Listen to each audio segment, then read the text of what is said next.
Well, it's Saturday afternoon. I got my first load of water. My neighbors, Scott and Deb, let me fill up. We figured that probably a little over half a tank, 250, 125, 150 gallons is probably enough to start with, at least on these axles in the road. And that ought to last me a while. I have a spare tank over there, which I'm going to put over here where the round tank was going to go. And I have a pallet to put it on, raise it up, level it, give me a little more head pressure, and sit a little above the floor level. And that's what I'm working on right now. Keep you posted. All right, part one of the water tank placement is done. I got the pallet set. It's leveled out, gravel underneath it, and a rock retainer over here. And I'm going to place the tank next. Looking good. Trimmed out some branches. Saturday, just an FYI.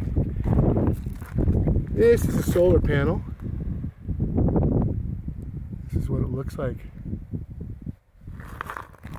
This is what it looks like when you don't brace it up. You let the wind blow it over. Tempered glass, shattered like crazy. Totally unusable. I gotta go get another one. Go tell Solar Jerry that he's selling solar panels to idiots. Okay, this looks to be what the standard is going to be for transporting water. I load an empty tank into the trailer, which is pretty easy. Strap her down, beat the hell out of it on my road coming in here, and then we're going to transfer it to that tank, which has a spigot on the lower end, so I can use that to fill my water tanks and such. It's all leveled out in there. I'm going to wire up the pump and build the hose, and we'll give it a try and keep you posted. Okay, it's Saturday. Here's a real-time test. Now, according to the book, this should actually work. Over there, I have a water tote, 250 gallon. It's empty. It's also sitting above grade from the cabin, so I'll have some head pressure for that if it fills up. I have a hose, 50-footer that I bought from Harbor Freight, which I cut in half, and I made 2 hoses out of it, because who the heck needs a 100-foot when you can get away with 50 or whatever it is. I have a tank here with 125 gallons in it on a trailer. The whole plan of that was to use the trailer to carry a tote full of water, half full, because I don't know if the trailer will actually hold 2,000 pounds worth of water. I have a 60 amp hour deep cycle marine battery. I have a 12 volt centrifugal pump that does it's like 120 gallons an hour, not very high. And so, real-time tests, we turn it on to see if it actually pumps anything, make a noise. Let's go look at the other end. This should take probably close to an hour. It works.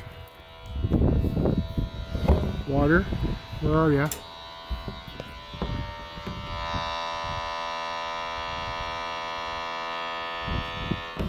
Don't see any water.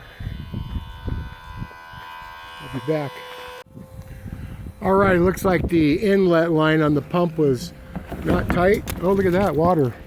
Look at, I could tell it's water because it's making me wet, squirting all over the place. Okay, anyway, we're pumping water, which is what's supposed to happen. Pump screaming away. Make sure it's not hot. Cold to the touch. Alright, we'll come back to this because pumping water. I'm happy. Can you tell I'm happy? So this looks like the common way to pump. The other tank's all leveled out. Everything's functional. The battery's charged up. The pump's working fine. And the wind's blowing like crazy, which is good to know. Anyway, see how long this takes. Alright, everything's done. Took about 25 minutes to 30 minutes to pump that, and I left probably about 10 gallons in the bottom of the transport tank because there was a lot of sediment in there, so I rinse that out as best as possible.